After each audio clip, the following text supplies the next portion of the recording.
तनिष्क, खाना बन गया है, जल्दी से रेडी होकर आ जाओ, मैंने तुम्हारे फेवरेट कढ़ी चावल बनाई है। तनिष्क रेडी होकर खाने के टेबल पर आता है। दोनों पति पत्नी खाना शुरू करते हैं। कैसी लगी कढ़ी? अच्छी बनी है ना? ठीक है। सिर्फ ठीक है?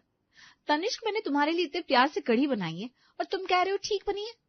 अरे कढ़ी तुमने अच्छी बनाई है, लेकिन क्या? माँ के हाथों से बनी कढ़ी में जो स्वाद होता था, वो स्वाद तुम्हारे हाथों से बनी कढ़ी में नहीं है। प्रियांशी का चेहरा उतर जाता है। तनिष्क और प्रियांशी की नई नई शादी हुई थी। दोनों माता पिता से अलग शहर में रहते थे।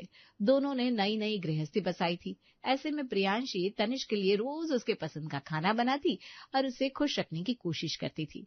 लेकिन तनिष्क हमेशा अपनी माँ जया के हाथ के बने की खाने की तारीफ किया करता। अरे तुम अपना दिल क्यों छोटा कर रही हो प्रियांशी? मैंने ये तो नहीं कहा कि कढ़ी अच्छी नहीं बनी। बस जैसा मेरी माँ बनाती है वैसी नहीं बनी। मैं इतना अच्छा खाना बनाऊंगी कि तुम माँ के हाथों का खाना भी भूल जाओगे।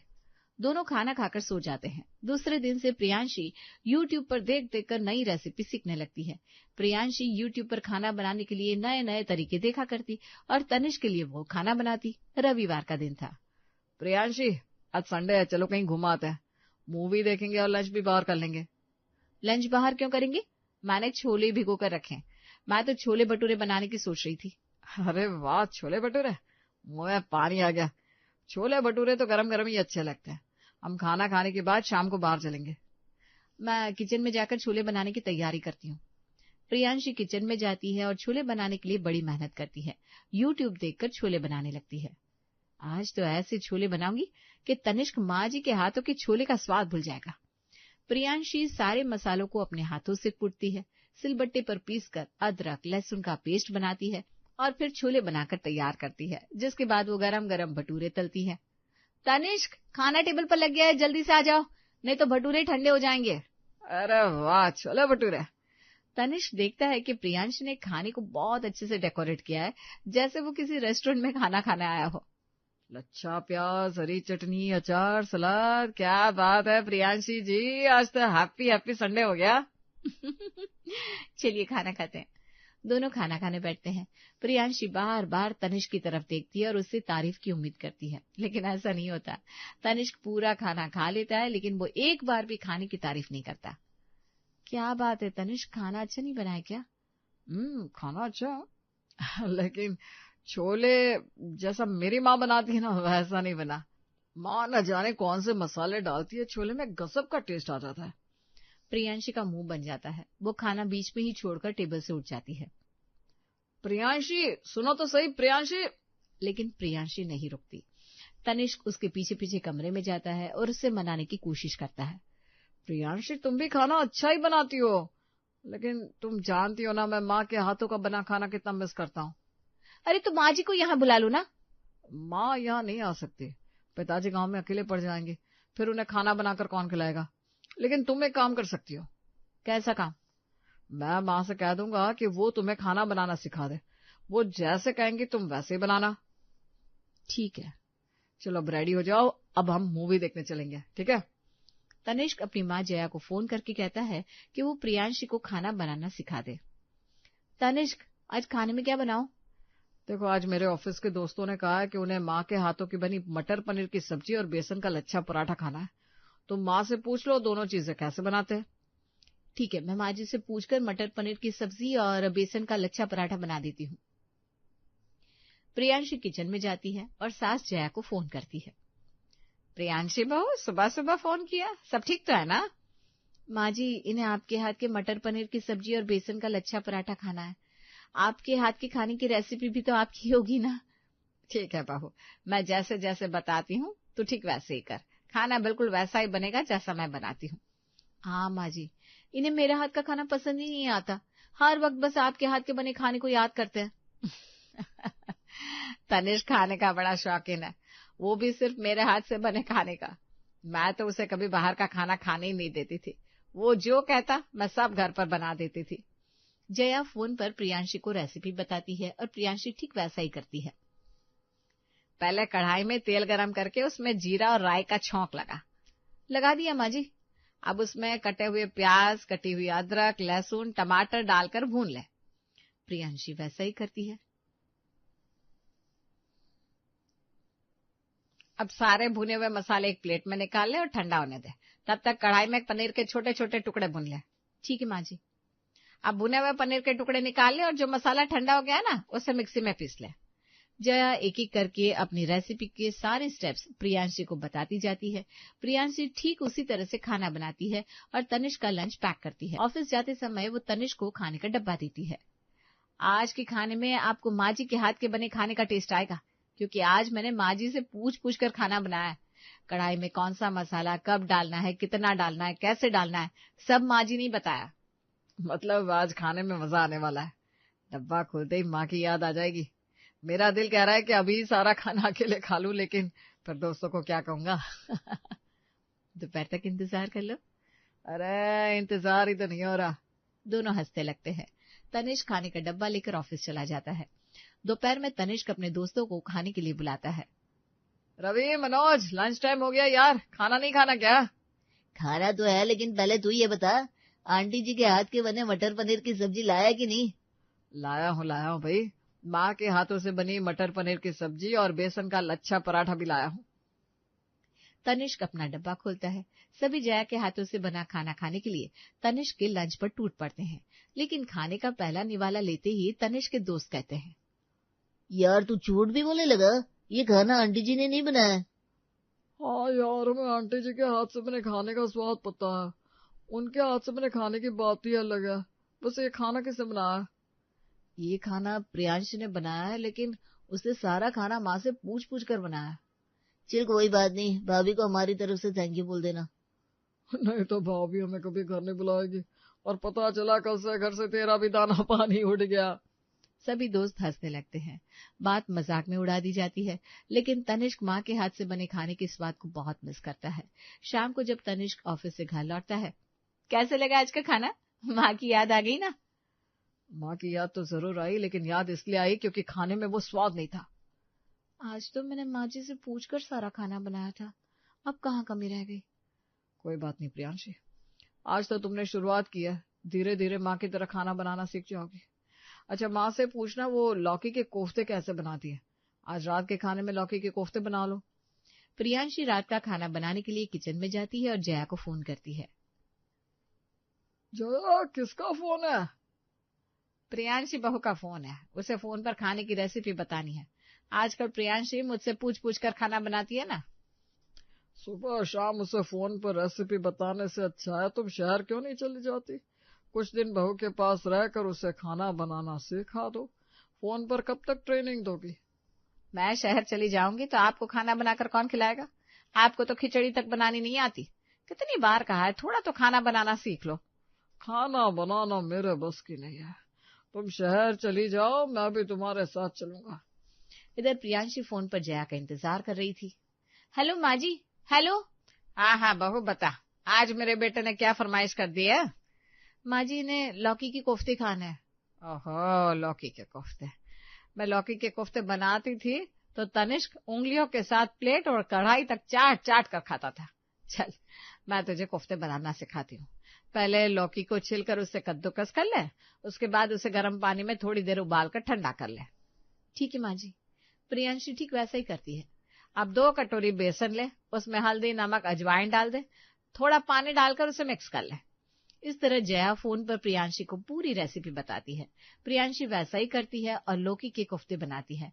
जब कोफ्ते बनकर तैयार हो जाते हैं, तब प्रियांशी टेबल पर खाना लगाती है और तनिष्क को खाने के लिए बुलाती है। खाने की खुशबू तनिष्क को बहुत पसंद आती है। खुशबू तो वही है, शायद खाना भी वैसा ही हो जैसा माँ बनाया करती थी। अरे वैसे ही बने कोफ्ते, क्यों नहीं बनेंगे? माँ जी से पूछ पूछ कर बनाया, यहाँ तक कि माँ जी से पूछे बिना मैंने कढ़ाई में एक बूंद तेल तक नहीं डाला। अब खाकर बताओ कैसे बने? तनिष्क कोफ्ते खाता है।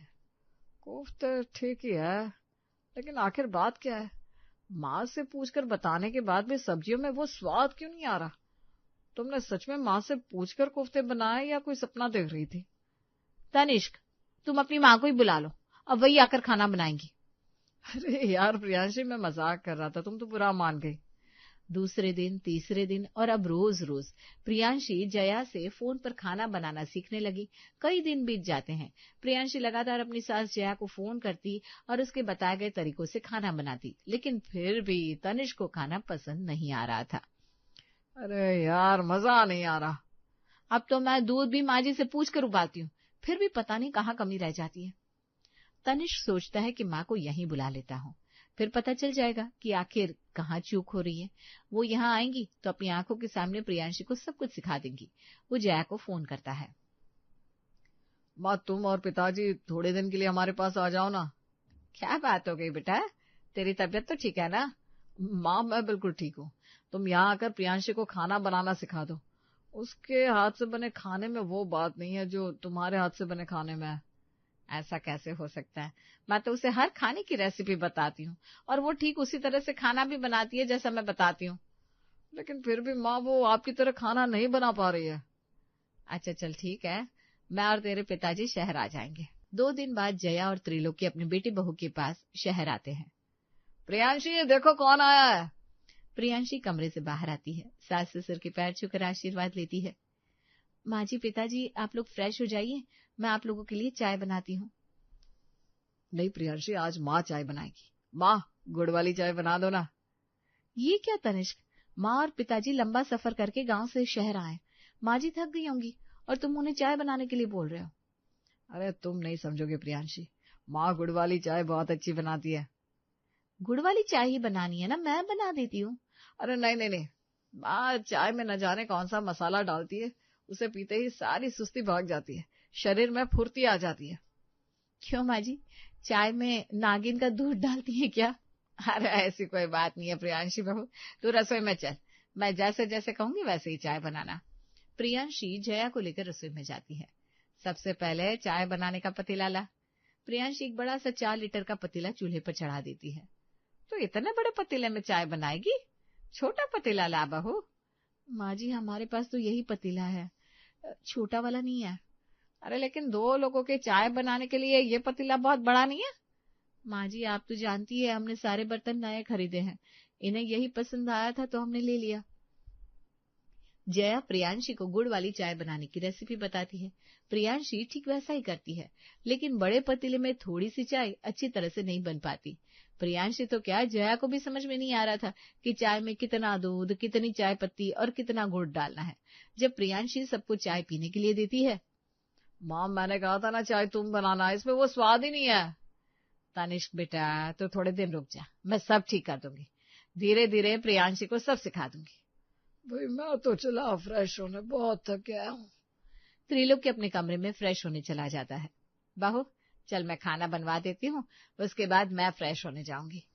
दोनों सास बहू किचन में जाती है। देख, मैं ना गांव से ताजे ताजे पालक लाई हूँ, तनिष्क को आलू पालक की सब्जी बहुत पसंद है। तू कढ़ाई चढ़ा, मैं तुझे बताती हूँ सब्जी कैसे बनानी है। प्रियांशी चूल्हे पर बहुत बड़ी कढ़ाई चढ़ाती है। इतनी बड़ी कढ़ाई? पूरे मोहल्ले के लिए सब्जी बनाएगी क्या, या घर में मेहमान आने वाले हैं? नहीं नहीं माँ जी, मैं रोज इसी कढ़ाई में सब्जी बनाती हूँ, हमारे पास तो यही कढ़ाई है, सेल में सस्ती मिल रही थी तो हमने ले ली, बहुत मजबूत और टिकाऊ कढ़ाई है। अरे लेकिन 2 लोगों की सब्जी बनाने के लिए ये कढ़ाई बहुत बड़ी है। माँ जी, इतनी बड़ी कढ़ाई सस्ती में कहाँ मिलती है, मिल रही थी तो हमने ले ली, काम आ जाएगी, अभी हमारे काम आ रही है ना। अरे ये कढ़ाई तेरे काम नहीं आ रही है, तू जबरदस्ती इससे काम ले रही है। चल सब्जी बनाना शुरू कर। प्रियांशी जया के डायरेक्शन में सब्जी बनाती है। जया देखती है कि बड़ी सी कढ़ाई में थोड़ी सी सब्जी सिमट कर रह जाती है, मसाले जल जाते हैं और आधी सब्जी तो कढ़ाई में कहाँ चिपक जाती है पता ही नहीं चला। जब सभी लोग खाना खाते हैं तो उन्हें खाने में कोई स्वाद नहीं आता। बहू, आज तनिष्क ने चना दाल तड़का और मीठे पुलाव बनाने को कहा है ना? प्रियांशी 5-5 लीटर के 2 कुकर निकालती है। अरे बहू, क्या 15 लोगों का खाना बनाएगी या अपनी सहेलियों को दावत पर बुलाया? नहीं माँ जी, खाने के लिए तो हम 4 लोग ही हैं। अरे तो छोटा कुकर निकालना बहू, इतने बड़े कुकर में दाल और पुलाव कहाँ सिमट जाएगा, कुछ पता भी नहीं चलेगा। छोटा कुकर नहीं है माँ जी, ये कुकर हमने सेल में। हाँ हाँ समझ गई, ये कुकर तुम दोनों ने सेल में सस्ते में ली होगी। हाँ माँ जी। जया प्रियांशी को चना दाल तड़का और मीठा पुलाव बनाना बताती है। जया देखती है कि प्रियांशी ठीक उसी तरह खाना बना रही है जैसे जया बनाती है। प्रियांशी खाना बना लेती है, लेकिन हर बार की तरह वही होता है, किसी को खाना अच्छा नहीं लगता। तनिष्क की माँ, गांव में तो तुम अच्छा खाना बनाती हो, शहर आकर खाना बनाना भूल गई हो क्या? या बहू को खाना बनाना सिखा नहीं पा रही हो? अरे मैं कुछ नहीं भूली हूँ, ना ही बहू की कोई गलती है। बहू तो खाना वैसे ही बना रही है जैसा मैं उसे बताती हूँ। फिर प्रियांशी के हाथ से बने खाने में तुम्हारे हाथ से बने खाने का स्वाद क्यों नहीं आ रहा? स्वाद कैसे आएगा? तुम लोगों ने सेल में सस्ते बर्तन खरीदने के चक्कर में बहुत बड़े बड़े बर्तन खरीद लिए, जो तुम्हारे खाने का स्वाद बिगाड़ रहे हैं। लेकिन माँ, हमने सारे अच्छे अच्छे बर्तन खरीदे हैं। तनिष्क बेटा, बर्तन सारे अच्छे हैं, लेकिन तुम्हारी जरूरत के हिसाब से बहुत बड़े हैं। बड़ी चीज होना हर बार सही नहीं होता। 2 लोगों के खाने के लिए 5 लीटर का पतीला, 5 लीटर का कुकर और बहुत बड़ी कढ़ाई, इन सब की क्या जरूरत है? तुमने कढ़ाई इतनी बड़ी ले ली जैसे पूरे बारातियों के लिए सब्जी बनानी है, और खाने के लिए तुम 2 लोग। बड़े बर्तन में थोड़ा सा खाना कैसे बन पाएगा बोलो? इसीलिए खाने में स्वाद नहीं आ रहा। शायद बड़े बर्तन में मसालों की मात्रा का पता नहीं चल रहा है, इसलिए खाना अच्छा नहीं बन पा रहा है। मैंने सही कहा ना माँ जी? हाँ बहू, तो बिल्कुल सही कह रही है। तो अब क्या करे? सारे बर्तन नए खरीदने होंगे। मैं आज ही प्रियांशी बहू को लेकर बाजार जाऊंगी और किचन के सारे बर्तन बदल दूंगी। शाम को जया और प्रियांशी बाजार जाते हैं। जया बेटे बहू की जरूरत के हिसाब से छोटे छोटे बर्तन खरीदती है। माँ जी, ये कुकर हमारे लिए ठीक रहेगा ना? अरे नहीं नहीं बहू, ये 3 लीटर का कुकर है। तुम दोनों के लिए 1.5 या 2 लीटर का कुकर ठीक रहेगा, तभी तो तेरी दाल गलेगी। और ये छोटी सी कढ़ाई, ये तो ठीक है ना? अरे नहीं भाई, ये कढ़ाई भी तुम लोगों के लिए ज्यादा बड़ी है। जया दुकानदार से कहती है, भैया इससे छोटी कढ़ाई दिखाओ जिसमें केवल 2 लोगों के लिए सब्जी बन जाए। ये लीजिए बहन जी, ये हमारे दुकान की सबसे छोटी कढ़ाई है। इसमें 2 लोगों के लिए सब्जी बड़े आराम से बन जाएगी। माँ जी, ये कढ़ाई तो बहुत छोटी नहीं है। बिल्कुल नहीं, 2 लोगों के लिए एकदम परफेक्ट है। तू बस देखती जा, मैं किचन के सारे बर्तन बदल दूंगी, तब जाकर खाने का स्वाद बदलेगा। इस तरह जया सारे बर्तन छोटे छोटे खरीदती है, जिससे तनिष्क और प्रियांशी की गृहस्थी अच्छी तरह चल सके। बर्तन खरीद कर सास बहू घर आती हैं। खरीद लिया बर्तन? हाँ जी, किचन के सारे बर्तन बदल दूंगी। जया किचन में जाती है और सारे बड़े बर्तनों को एक कार्टन में पैक करके रख देती है। ये बर्तन कभी पार्टियों में काम आएंगे, जब 10-15 लोगों का खाना बनाना हो। वो किचन में नए छोटे बर्तन रख देती है। प्रियांशी बहू, आज से तू छोटी कढ़ाई में ही सब्जी बनाना। ठीक है माँ जी। रोज की तरह प्रियांशी अपनी सास जया के डायरेक्शन में खाना बनाती है। वो छोटे पतीले में खीर, छोटी कढ़ाई में शाही पनीर की सब्जी और छोटे कुकर में पुलाव बनाती है। सभी लोग जब खाना खाते हैं, आज खाना माँ ने बनाया क्या? नहीं, खाना मैंने नहीं, प्रियांश ने बनाया है। आज के खाने में बिल्कुल वही स्वाद है जो आपके हाथ के बने खाने में होता है। होगा क्यों नहीं? गलती प्रियांशी बहू की नहीं, बड़ी कढ़ाई की थी। जैसे ही मैंने बर्तन बदल दिए, खाने का स्वाद भी बदल गया। क्या सचमुच बड़ी कढ़ाई से इतना फर्क पड़ता है? अब ये भी कहने की जरूरत है क्या? तूने बड़ी कढ़ाई और छोटी कढ़ाई में बनी सब्जी खाकर देख ली ना। बड़ी कढ़ाई में छोटी सब्जी बनेगी तो वो बेस्वाद ही लगेगी। छोटी सब्जी छोटी कढ़ाई में ही अच्छी बन सकती है। उस दिन के बाद से प्रियांशी का बना खाना तनिष्क को स्वादिष्ट लगने लगता है। कुछ दिन के बाद, अच्छा बहू, अब हम दोनों गांव जा रहे हैं। तुम दोनों अपना ख्याल रखना और याद रखना, कढ़ाई कभी चेंज मत करना। नहीं माँ जी, अब मैं समझ गई हूँ। खरीदारी अपनी जरूरत के अनुसार ही करनी चाहिए। जरूरत से ज्यादा खरीदारी बजट ही नहीं, मूड भी बिगाड़ देती है। माँ, अब कब आओगी? जब बर्तन बदलने होंगे। सभी हंसने लगते हैं।